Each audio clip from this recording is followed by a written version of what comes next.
o pedido das pessoas trouxeram na sexta. Estamos orando ainda pelo seu pedido. Você pode estender as mãos para cá? Senhor, nós estamos aqui, meu Deus, esses pedidos foram entregues aqui na igreja na sexta-feira, onde nós o apresentamos em oração na sexta, no domingo, e hoje oramos novamente. Meu Deus, cada pedido que foi colocado no pé dessa cruz, que o Senhor venha, meu Deus, atender a cada pedido. Alguém que está doente, alguém que está desempregado, alguém que está com a vida destruída, pedindo socorro, Pai, e nós oramos, e nós apresentamos, Pai, a cada vida nas tuas mãos, crendo que um grande milagre está acontecendo. Eu apresento cada pedido de oração, nós apresentamos aqui, acreditando que o Senhor é Deus, e já está transformando essas vidas, em o nome de Jesus. Diga assim seja, amém? E amado, hoje teve um milagre muito bonito na igreja, mas foi uma coisa assim que me arrepiou. A semana passada, não, 2 semanas atrás, foi numa sexta-feira à tarde, entrou um rapaz aqui pela primeira vez. Ele veio convidado pelo familiar, e ele veio. E aí, quando eu fui pregar, eu preguei sobre o endemoniado de Gadareno, e eu comecei a pregar aquela mensagem. Só que aí o Espírito Santo me tocou no meu coração: fala sobre essa pedra que está machucando o endemoniado. E eu comecei a pregar que tinha pedras que nos machucavam, que tem pessoa que está se machucando com pedra, negócio de droga, mas tem algumas doenças também. E eu preguei essa mensagem na sexta-feira à tarde. Quando eu acabei o culto, o rapaz falou assim: pastor, hoje é a primeira vez que eu estou aqui. E o que é, pastor? Eu estou com pedra nos rins, eu não estou aguentando. Essa pedra está me matando, pastor. Eu não estou mais trabalhando, estou esperando para fazer a cirurgia, eu não estou aguentando, é uma dor, pastor, insuportável. Eu falei: irmão, se você ouviu a palavra hoje, você vai sair daqui curado. Fiz uma oração na cabeça dele, né? Isso faz 2 semanas. Hoje o familiar teve aqui na igreja: ô pastor, eu preciso falar com o senhor, preciso contar o milagre. Pode falar. O meu irmão teve aqui semana passada, e o senhor falou sobre pedra. Ele estava com a pedra nos rins, né? E estava com muita dor, e o senhor pregou, e o senhor fez uma oração, e ele foi embora. Daquele dia para cá, a pedra sumiu. Mas ele fez a cirurgia? Não, pastor. Ele operou? Não operou. E aí? Desapareceu, pastor. Amado, a palavra de Deus está viva. A palavra de Deus cura, amém? Quer dizer, quando ela contou, me arrepiou. Eu falei: irmã, você está falando, pastor, sumiu, a pedra não tem mais, desapareceu. E ele não fez cirurgia, foi aquela pregação. Quer dizer, aquela pregação, tinha algumas pessoas, mas aquele culto era para ele, irmão.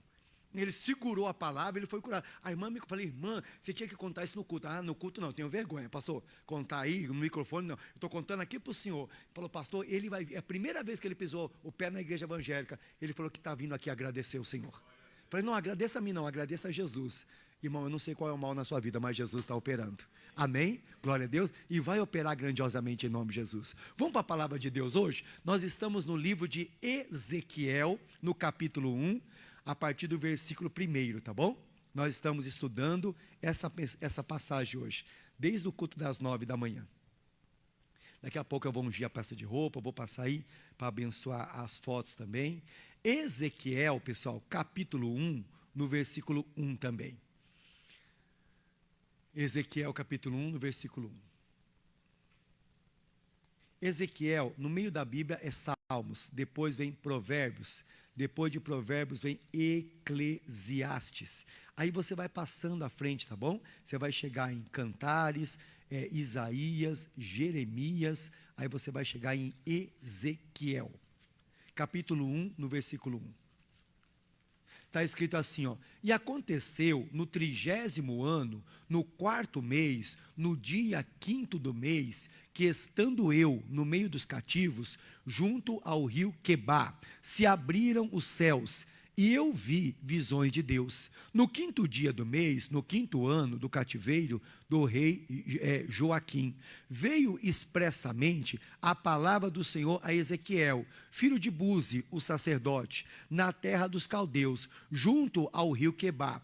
E ali estava sobre ele a mão de quem, irmão? A mão do Senhor. O Ezequiel, a Bíblia diz que o pai dele chama Buzi, e o pai dele era um sacerdote. Você quer ver? Vamos voltar aqui no versículo 3, o começo do versículo 3.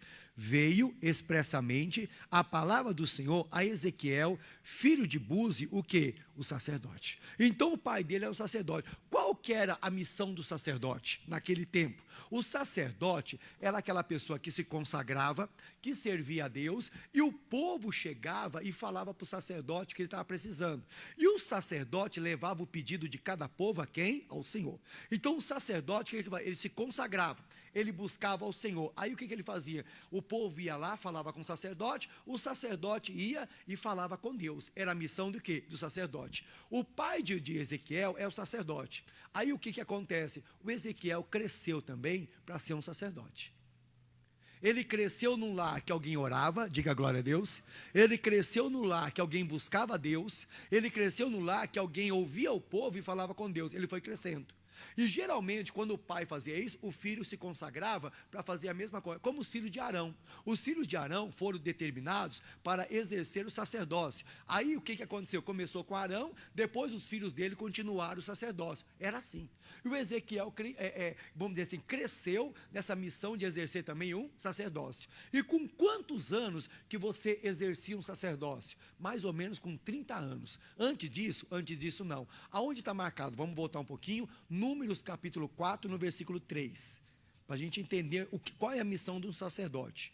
Números capítulo 4, no versículo 3. Vamos lá. Números capítulo 4, no versículo 3. Da idade de 30 anos para cima até aos 50 anos, será todo aquele que entrar neste exercício para fazer a obra na tenda da congregação. Vou ler novamente. Da idade de 30 anos para cima até os 50 anos, será todo aquele que entrar neste exército para fazer obra na tenda da onde? Da congregação. Então, a pessoa que se preparava, ela se preparava até os 30 anos. Nos 30 anos, ela começava até os 50 anos. Durante 20 anos, ela fazia o quê? Ela exercia o sacerdócio. Ela tinha que estar lá diante de Deus se consagrando e aprendendo. Mas por que com 30? Porque todo sacerdote tinha que estudar primeiro.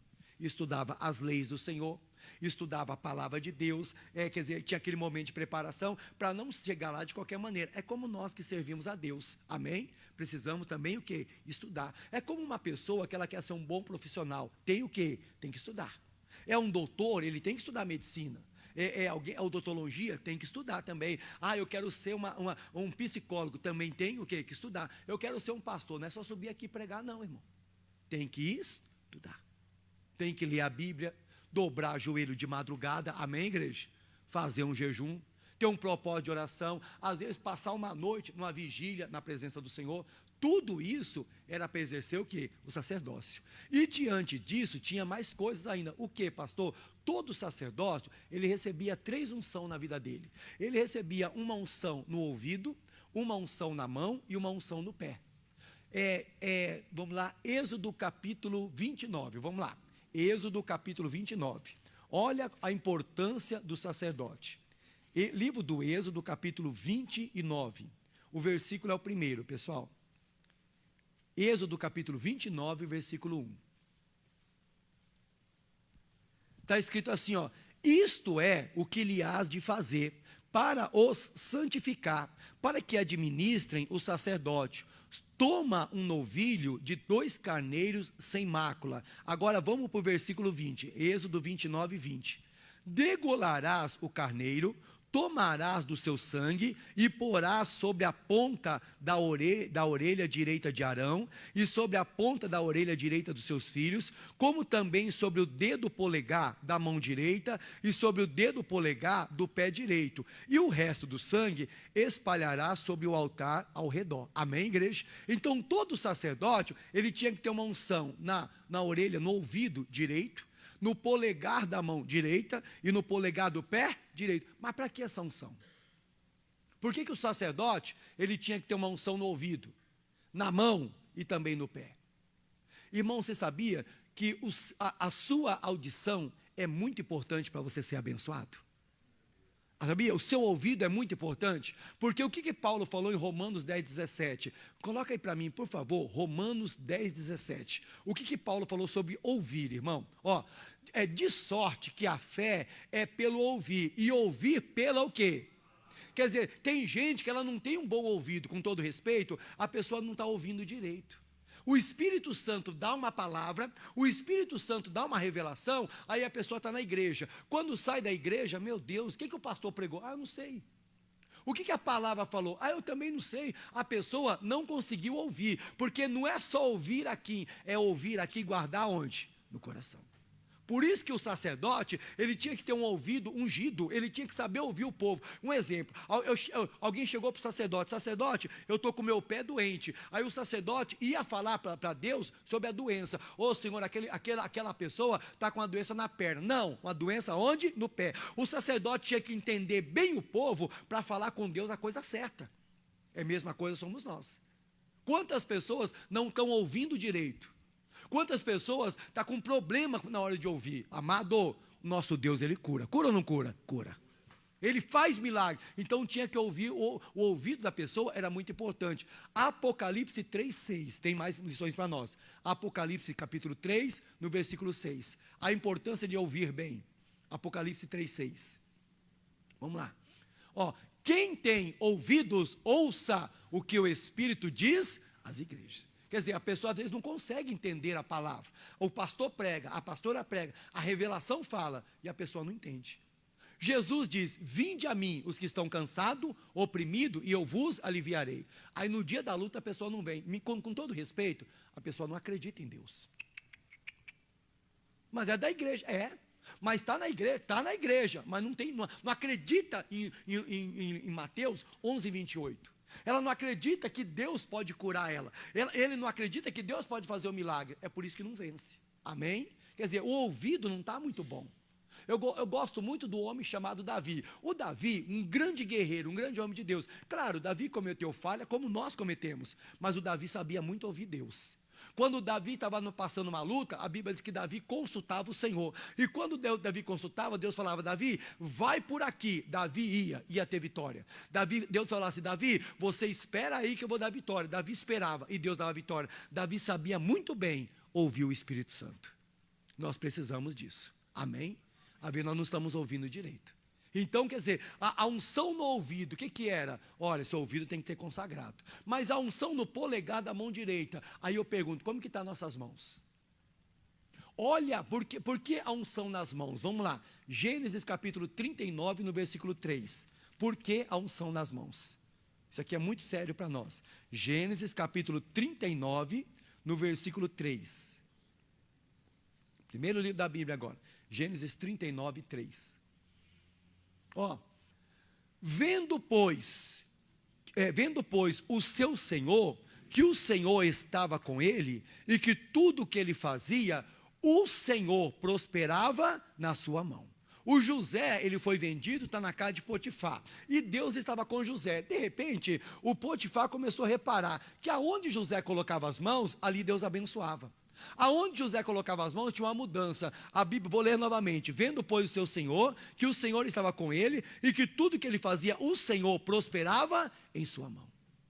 Na mão de José tinha uma benção. Deixa eu falar uma coisa: nas tuas mãos tem uma benção também. Amém, igreja? Quer dizer, tem pessoa que aonde ela coloca a mão, as coisas quebram. Aonde coloca a mão dá tudo errado. Tem gente que é diferente, que aonde coloca a mão, Deus abençoa. A Bíblia diz que o apóstolo Paulo, ele tinha uma unção tão grande, que a Bíblia diz que pelas mãos de Paulo, pela vida de Paulo, Deus fazia maravilhas extraordinárias. Paulo colocava as mãos e as pessoas eram curadas. Cadê a bênção nas nossas mãos?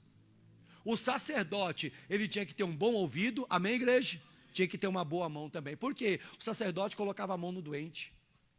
O sacerdote, ele examinava para ver se era lepra, se não era. Ele tinha que ter uma mão abençoada. O sacerdote intercedia pelas pessoas. E a nossa mão está como? Onde eu coloco a mão? Será que Deus está abençoando?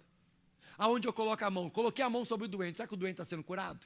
Coloquei a mão sobre uma pessoa que está com demônio. Será que o demônio manifestou? Não manifestou, minha mão não está boa. Amém? Nós temos que consagrar as nossas mãos. Mas aí Deus só falou para eles também. Vamos voltar, Êxodo 29 e 20. Volta lá para mim, por favor. A terceira unção que ele mandou fazer. Gênesis 29 e 20.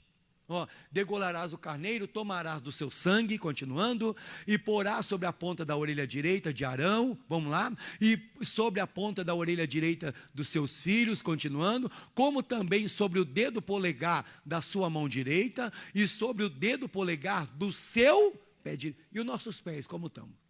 O sacerdote tinha que ter o ouvido consagrado, a mão consagrada e o pé consagrado. Mas por quê? Porque o sacerdote, ele pisava em lugar que muita gente não pisava. Ele tinha que pisar no Santo dos Santos. Se alguém pisasse no Santo dos Santos, no pecado, era morto. Então ele andava na presença de Deus. E nós? Como que está o nosso andar? Olha Josué, capítulo 1, no versículo 3. O que o Senhor falou para Josué quando Moisés morreu? Josué, capítulo 1, versículo 3. Deixa eu pegar aqui na minha Bíblia. Josué, capítulo 1, versículo 3. O que o Senhor fala para Josué? Eu vou no versículo 1, Josué 1. E sucedeu depois da morte de Moisés, servo do Senhor, que o Senhor falou a Josué, filho de Num, servo de Moisés, dizendo: Moisés, meu servo, é morto. Levanta-te, pois, agora, passa o Jordão, tu e todo esse povo, a terra que eu dou aos filhos de Israel. 3. Todo lugar que pisar a planta do vosso pé, vos tenho dado, como eu disse a quem? A Moisés. Ô Josué, levanta agora, eu sou contigo. Como eu fui com Moisés, serei contigo. Josué, presta atenção. Aonde você colocar a planta dos vossos pés, eu vou abençoar. Não importa se a terra é boa, se a terra é ruim. Não importa se as pessoas que estão lá são pessoas boas ou as pessoas são ruins. Não importa. Aonde você pôr a planta dos pés, eu serei contigo. Em outras palavras, aonde Josué chegava, Deus chegava também. Amém? Aonde Josué pisava, Deus pisava também. Esta unção tem que estar na nossa vida. Aonde, um exemplo, vou fazer uma visita, eu vou passar em tal lugar, eu vou em qualquer lugar, Deus, quando eu entrar naquela casa, que não seja eu, seja o Senhor entrando comigo. Aí aonde você pisar, alguém vai ser abençoado. Aonde você pisar, você vai ver a manifestação do poder de Deus. Por isso que o sacerdote tinha que ter uma unção no ouvido, uma unção na mão e uma unção nos pés. Esta unção está sobre a minha e a sua vida hoje. Você é o sacerdote da sua casa. Amém, igreja? Sacerdote que não tem um bom ouvido, o sacerdote que não tem uma mão abençoada, que não tem um pé abençoado, não é um sacerdote. Então, para você ver a importância que era o que ser um sacerdote, e era o que o Ezequiel estava se preparando, era o que o pai de Ezequiel ele era. Mas vamos voltar lá em Ezequiel capítulo 1 ainda, continuando. Ezequiel capítulo 1, vamos voltar para o versículo 1. Ezequiel, capítulo 1, versículo 1. E aconteceu no 30º ano do 4º mês, no dia 5º do mês, que estando eu no meio dos cativos, junto ao rio Quebar, abriram-se os céus, e eu vi visões de quem? De Deus. Quando a Bíblia diz, aconteceu no 30º ano, é a idade dele, tem 30 anos. Então ele se preparou, ele estudou para exercer o sacerdote. Mas o povo de Deus começou a fazer coisa errada. O povo de Deus começou a desobedecer a palavra. Aí os inimigos vieram e levaram para cativo. Levaram Jeremias de um lado, levaram Daniel de outro, e o Ezequiel está do outro lado. E o Ezequiel com 30 anos, agora que eu estou exercendo o sacerdote, agora que eu estava pronto para fazer a obra de Deus, agora que eu estava pronto para vencer, agora eu estou aqui preso. Agora eu estou aqui neste lugar. Já lemos, aqui eu cito em quase todos os meus cultos, no mundo teremos o que, irmão? E agora? Quer dizer, você se programa para uma coisa e acontece uma coisa toda diferente. Você faz uma programação, pastor, agora eu vou fazer o meu futuro, vou fazer isso, de repente chega um diagnóstico, de repente passa uma luta, de repente vem uma situação, será que a gente se abate? Porque ele está no cativeiro, 30 anos, era para ele estar exercendo o sacerdócio. Só que lá no cativeiro, ele tem uma coisa, vamos lá. E se abriram-se os céus, e eu vi quem? Então me ajude a pregar. Ezequiel está preso, não está? Está no cativeiro. Mas o que ele viu? O céu estava aberto. Você pode estar passando o pior momento da sua vida, só que você não pode esquecer, o céu está aberto para você. Amém? Eu posso estar enfrentando a pior dificuldade, eu não estou entendendo, eu estou na igreja, eu não estou entendendo, eu estou buscando a Deus, eu estou fazendo. Agora, olha a notícia que chegou, olha a luta. Você não pode esquecer que o céu está aberto sobre você. A Bíblia diz em Atos capítulo 7, um homem chamado Estevão. Estevão começou a pregar. Estevão falou de a fé de Abraão. Estevão pregou sobre Moisés. Estevão começou a pregar a palavra de Deus. Falou de Jesus Cristo. De repente, porque Estevão pregava a palavra, começaram a pegar pedra para atacar sobre Estevão. E o Estevão começou a ser apedrejado. A Bíblia diz que na hora que Estevão está sendo apedrejado, ele olha para o alto e quando ele olha, ele vê o céu aberto. Irmão, tem céu aberto sobre a tua vida. Só que tem gente que na hora da luta, da dificuldade, não vai conseguir contemplar o céu aberto, porque a pessoa não acredita na palavra. Como eu falei, Mateus 11, 28, vinde a mim, quem está cansado e oprimido. No dia do cansaço, no dia da opressão, eu não venho. Não vai ter céu aberto para você. Porque só tem céu aberto para quem anda com Deus. Amém? Só tem céu aberto para quem encara gigante. Quando Davi foi encarar Golias, Golias é grande, Davi é pequeno. Golias é forte, Davi não é tão forte assim. Mas o Davi ele acreditava tanto em Deus, que quando o gigante se levantou para matar Davi, Davi com uma pedra derrubou o gigante. O que é aquela pedra? O céu estava aberto sobre ele. O céu só vai abrir para quem acredita. Diga glória a Deus. Porque, vamos lá, vamos voltar, Ezequiel capítulo 1, verso 1, vamos lá. Aconteceu no 30º ano do quarto mês, no 5º mês, estando eu no meio dos cativos, quer dizer, preso, junto ao rio Quebar, eis que se abriram os céus, e eu vi o quê? Visões. Ele não só o céu se abriu, como Deus começa a revelar coisas extraordinárias para ele. Irmão, o céu está aberto, e você vai começar a ver coisas que você nunca viu na sua vida. Você vai começar a contemplar coisas maravilhosas. Mas ele diz mais, aqui ó, no versículo 3. E veio expressamente a palavra do Senhor a Ezequiel, filho de Buzi, o sacerdote, na terra dos caldeus, junto ao rio de Quebar. E ali esteve sobre ele o quê? Puxa vida, eu estou preso, eu estou numa luta, mas eu já vi o céu aberto. E eu estou vendo mais. A mão do Senhor está sobre a minha vida. Esta mão está sobre você. Amém? Esta mão está sobre a sua família. Quer dizer, tem gente que no dia da luta não vai ter essa visão, nem vai alcançar a mão de Deus. Por quê? No dia da luta ela não encarou como Ezequiel. Ezequiel podia estar reclamando, Ezequiel podia estar murmurando. Não, Ezequiel está lá, Senhor, eu não sei por causa dessa batalha, mas o Senhor é comigo. Aí Deus começa a mostrar, o céu está aberto para você. E a minha mão está onde? Na tua vida.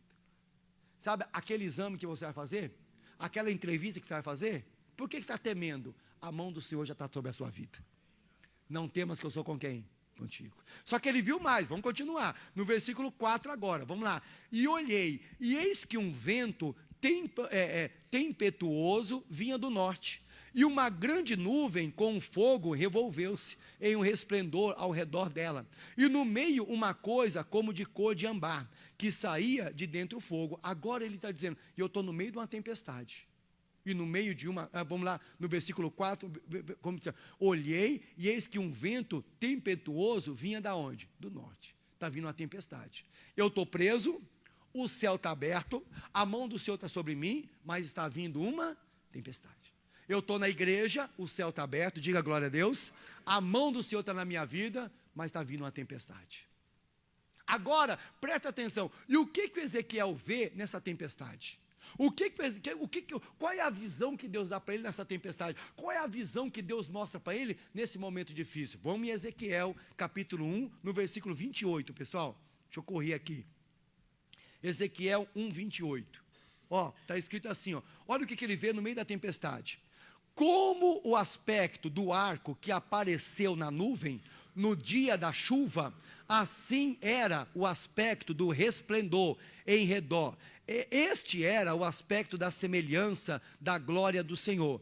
E vendo isso, caiu sobre o meu rosto e ouvi uma voz de que falava. Vou ler novamente. Como o aspecto do arco que aparece na nuvem no dia da chuva, assim era o aspecto do resplendor ao redor. Me ajude a pregar.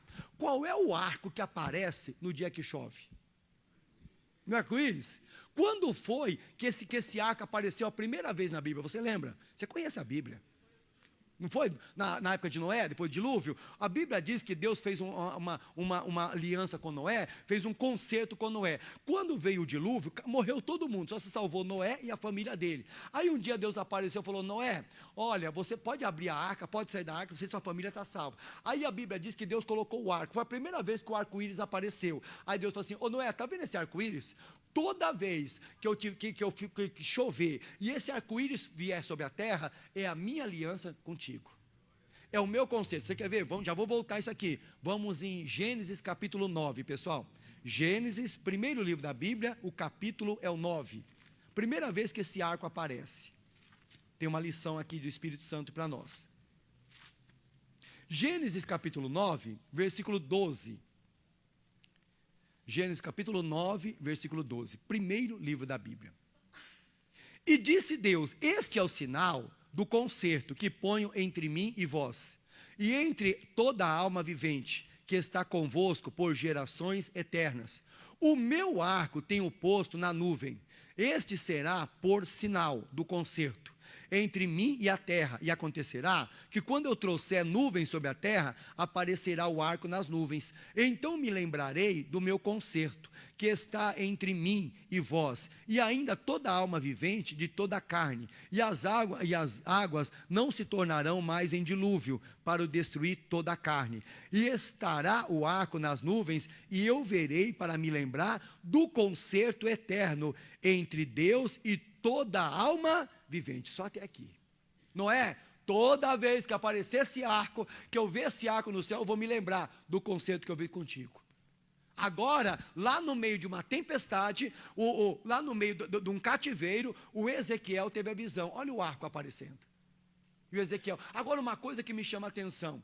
O Noé, ele viu o arco, mas ele viu depois que o dilúvio já tinha passado. Ele viu o arco, mas a tempestade já tinha passado. Ele viu o arco, mas não tinha mais dilúvio. A água já estava baixando. Aí ele viu o arco. Agora, o Ezequiel, ele está vendo o arco no meio de uma tempestade.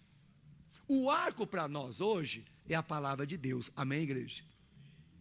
É fácil acreditar nisso aqui quando passa a tempestade. Passou a tempestade, Deus é bom, hein? Passou a tempestade, Deus é forte, hein? Passou a tempestade, Deus é comigo. Eu quero ver declarar que Deus é bom, eu quero ver declarar que Deus é forte, que Deus é contigo, no meio da tempestade. Porque depois da tempestade, irmão, até quem não crê em Deus, vai falar: Deus é bom, Deus é comigo. Agora eu quero ver falar que Deus é bom e Deus é contigo quando a tempestade chega. Porque Noé viu o arco quando já tinha passado o dilúvio. Ezequiel está vendo o arco no meio da tempestade. Que nem eu estava falando hoje, eu gosto muito quando as pessoas falam em culto de ação de graça. Eu acho maravilhoso. Pastor, vou fazer um culto de ação de graça. Uma vez eu falei com uma irmã, essa irmã estava fazendo um tratamento contra um câncer. E ela falou assim: pastor, estou no final da quimioterapia. Assim que eu terminar a quimioterapia, que eu voltar no médico, e o médico dizer que eu estou curada e me der alta, eu vou marcar na minha casa um culto de ação de graça. E ela falou isso aí para mim. Aí um dia eu cheguei para ela e falei assim: por que a senhora não marca semana que vem? Mas eu tô falta 3 quimioterapias a fazer, tem um exame. Mas a senhora não crê que ele é Deus? Mas a senhora não crê que Deus está te curando? Não, tenho certeza. E por que não faz o culto de ação de graça agora? Por que não marca um culto com a sua família agora? Ela ficou olhando para mim: eu vou marcar.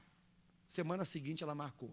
Para encurtar a história, ela fez o culto antes do diagnóstico chegar, e ela estava curada.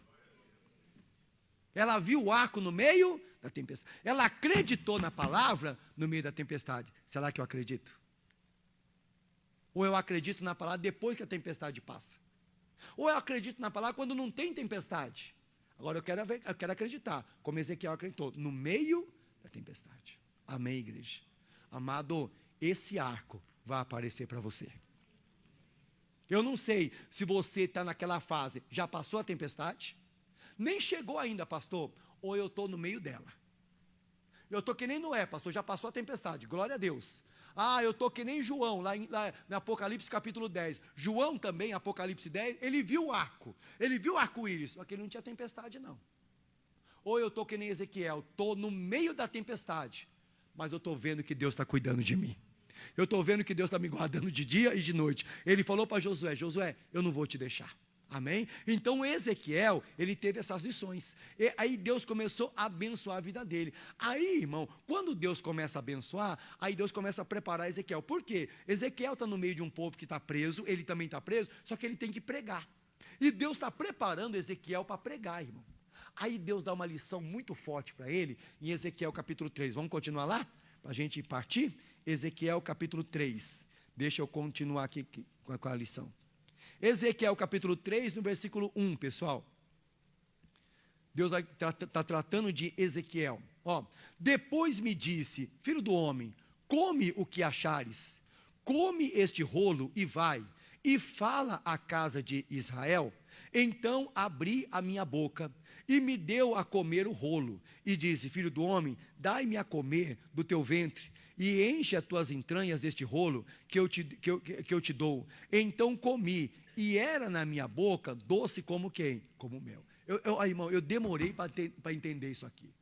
Deus, o que é isso? O que é isso? Comer o rolo. Porque naquele tempo de Ezequiel não tinha Bíblia como hoje. Não tinha capítulo e versículo. Eram os rolos, os pergaminhos que eles abriam e liam o quê? A palavra de Deus. O Ezequiel está com um pergaminho na mão. E Deus está dando a palavra que ele tem que pregar. Deus está falando, Ezequiel, você vai, neste lugar você vai pregar isso, neste lugar você vai pregar isso, neste outro lugar você vai pregar isso. E começou a passar para Ezequiel o que ele tinha para pregar. É como hoje o pastor. Hoje eu estou te dando essa palavra. Qual é a sexta? Qual é a palavra da sexta? Não sei. O Espírito Santo vai dar. Qual é a palavra de domingo? Também não sei. Estou dependendo do Espírito Santo. Para cada dia tem uma palavra. Aí o Ezequiel pegou aquela palavra. Aí Deus falou assim, Ezequiel, está vendo essa palavra que está na tua mão? Come ela. Pega esse rolo e come, mas comer papel, come, Ezequiel, eu estou mandando, mas Senhor, é ruim. Não, Ezequiel, esse papel que você vai comer vai ter um gosto bom. O Ezequiel comeu, irmão. A Bíblia diz que ele comeu e era doce como mel. Aquela palavra que ele leu, agora estava no estômago dele. O que eu aprendo com isso aqui? Demorei para entender isso aqui. A palavra de Deus não pode estar só na minha boca, tem que estar no meu coração também. Amém? O problema de muita gente, que a palavra está na boca, não está no coração. Porque uma coisa é pregar, outra coisa é viver o que a gente prega. Eu já vi várias pessoas falando assim, um exemplo, nós somos da igreja, eu encontro alguém que está do meu lado passando uma luta, não, vamos lá que Deus é contigo, vamos lá que Deus vai te abençoar, mas quando essa luta é com a gente, será que a gente prega como prega para o outro? Vai lá, meu irmão, aí eu estou com uma febre tremenda, vai para a igreja com febre mesmo, e quando a febre é em nosso corpo, eu vou para a igreja? Irmão, se a palavra não tiver no coração, nada adianta. O salmista Davi diz assim, ó, guardei a tua palavra no meu coração, para não pecar contra ti. Davi fala assim, ó Deus, a tua palavra está aqui. Davi, ele não só falava, ele guardava a palavra. O Ezequiel, ele está pregando a palavra, só que agora a palavra está dentro dele. A palavra de Deus tem que estar dentro de nós. A palavra de Deus, porque a Bíblia diz que essa palavra vai ser remédio para muita gente. Vai ser vitória, como eu falei do irmão Acate, ele veio aqui com a pedra nos rins, puxa, primeira vez na igreja, naquele dia eu preguei que o demoniado se feria com pedra, falei sobre pedra, o irmão, o que esse pastor está pregando? Pastor, eu estou me machucando com pedra. Meu irmão, se você acreditou nessa palavra, você sai daqui curado. Hoje a irmã veio na igreja, pastor, daquele dia em diante, a pedra desapareceu. Quem fez a cirurgia? Jesus operou. Será que essa palavra está dentro de mim? Ou só está na minha boca? Como que eu reajo no dia mal? Quando o dia mal aparece, o que eu faço? Quando o dia mal vem, o que eu faço? Ih, pastor, eu me descontrolo, eu fico todo confuso. É que a palavra só está na boca, ainda não está no coração. Deus falou para Ezequiel, come esta palavra. Amado, a Bíblia Sagrada, no bom sentido, nós precisamos comer ela. Eu tenho que todo dia me alimentar dessa palavra. Essa palavra é o manual da nossa vida. Irmão, quem se alimenta dessa palavra, quem bebe dessa água de Jesus, nunca mais vai ter sede. Tem que se alimentar, tem que beber de Deus, eu quero me alimentar. Por quê? Provérbios capítulo 4. Olha o que essa palavra faz dentro de nós, pessoal. Provérbios capítulo 4. O que essa palavra faz dentro da nossa vida? Provérbios 4, 21. O que a Bíblia fala dessa palavra? Provérbios 4, capítulo 4, vamos para o versículo 20. Provérbios capítulo 4, versículo 20. Ó, está escrito assim: filho meu, atenta para as minhas palavras, as minhas razões inclina o teu ouvido, não as deixe apartar dos teus olhos, guarda no meio do teu coração, porque são vida para os que acham e saúde para o seu corpo. Amém? Esta palavra vai ser saúde para muita gente. Você vai ver, vai ter doença que aquele remédio não vai conseguir. O médico não consegue resolver. Mas essa palavra, a Bíblia diz que essa palavra é tão poderosa que ela vai na divisão da alma e do espírito. Ela vai entre as medulas, aonde o remédio não chega, aonde vamos dizer assim, o instrumento cirúrgico não chega, a palavra de Deus está chegando. Por isso que você tem que se envolver com o quê? Com a palavra. Por isso que Deus falou, come essa palavra. Quer dizer, Ezequiel vai pegar algo que não está só na boca, está dentro dele. Aí o Ezequiel comeu aquela palavra. Aí Deus falou assim, agora você vai em tal lugar e prega a palavra. Ezequiel capítulo 5, vamos lá.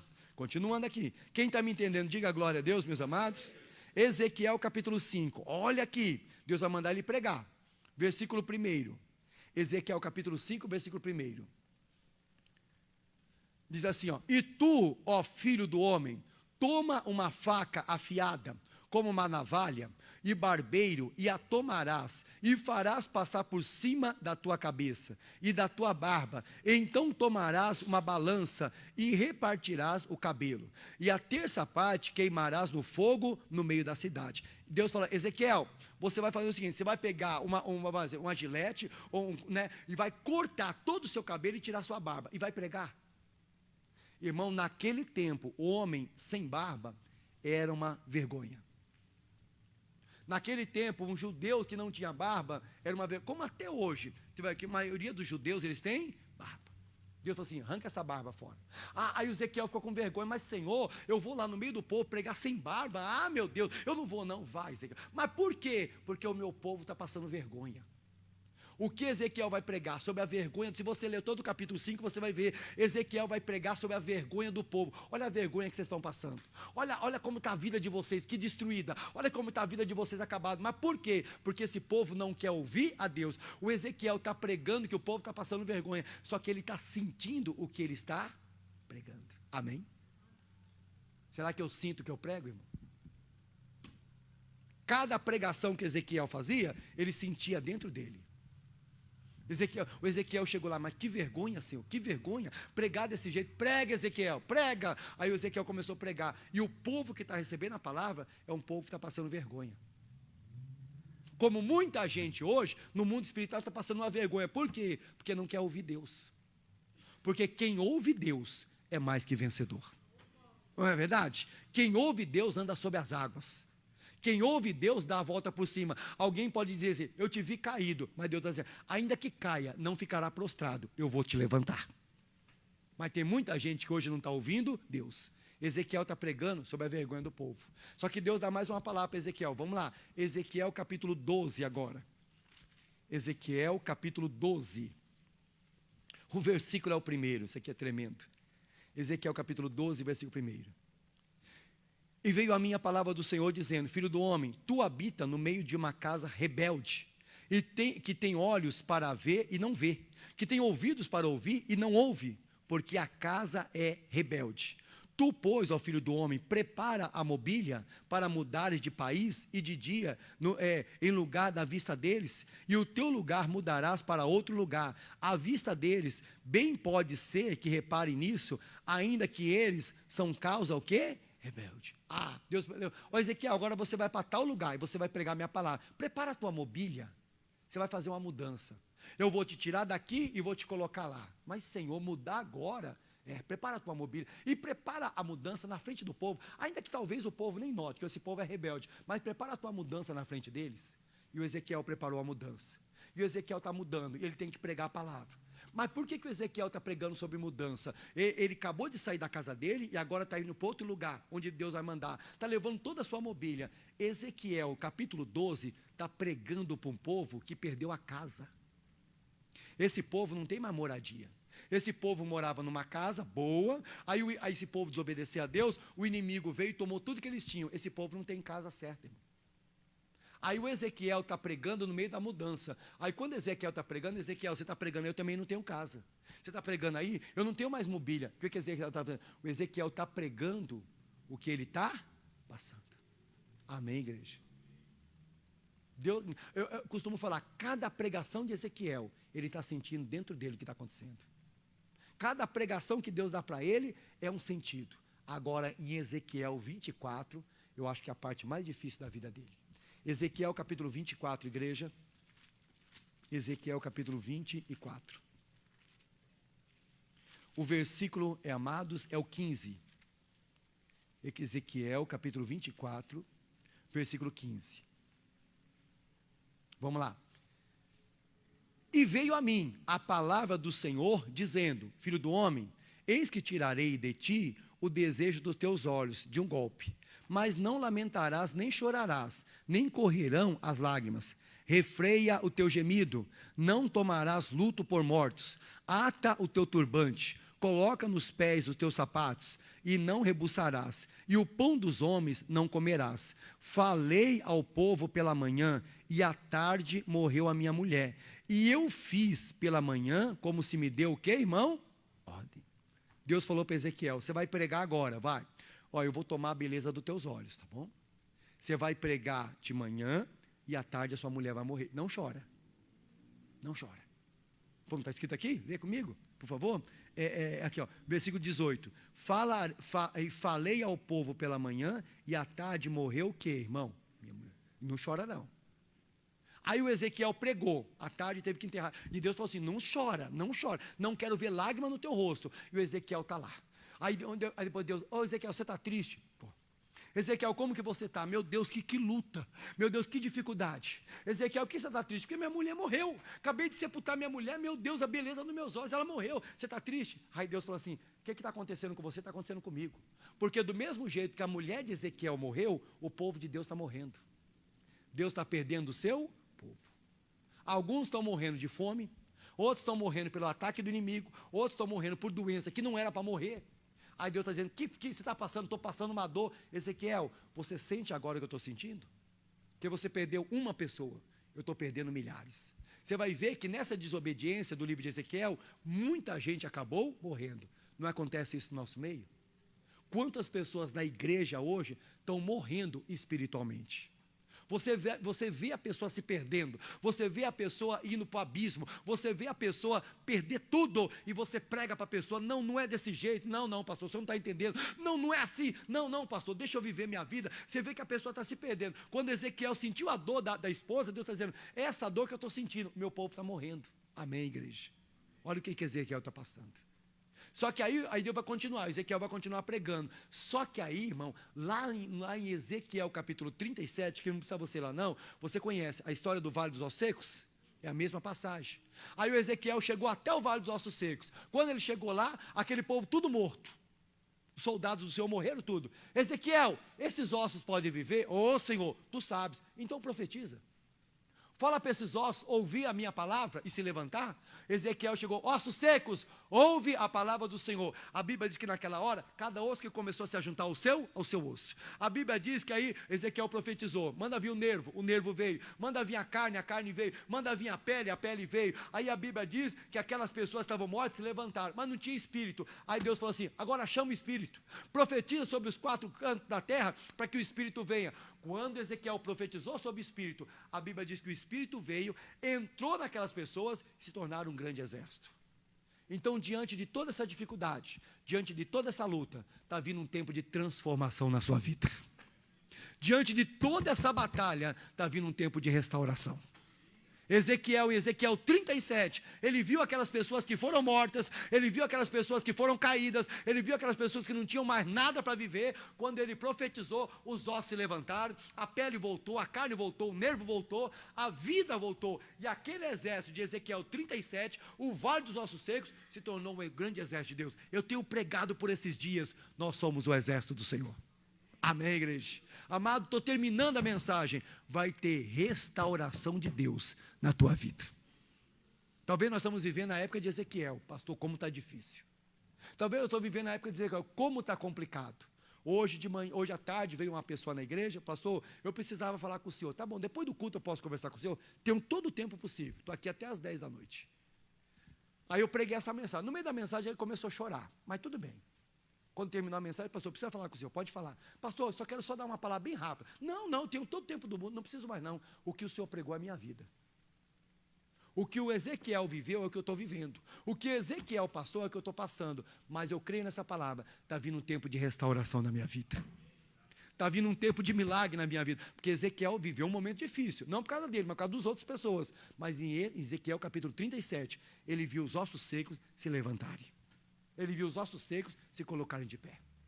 Os ossos secos vão se colocar de pé. Amém, igreja? Você crê nessa palavra, pessoal? Aplauda bem forte o nome do Senhor Jesus. Vale dos ossos secos. Amém? Vamos fazer uma oração? Fique de pé, quero orar com você nessa noite. Quero orar pela sua vida. Se você trouxe uma peça de roupa, segure na sua mão. Se você trouxe uma foto, segure nas suas mãos também. Tá bom? Feche os teus olhos agora, eu quero orar pela sua vida agora. E nessa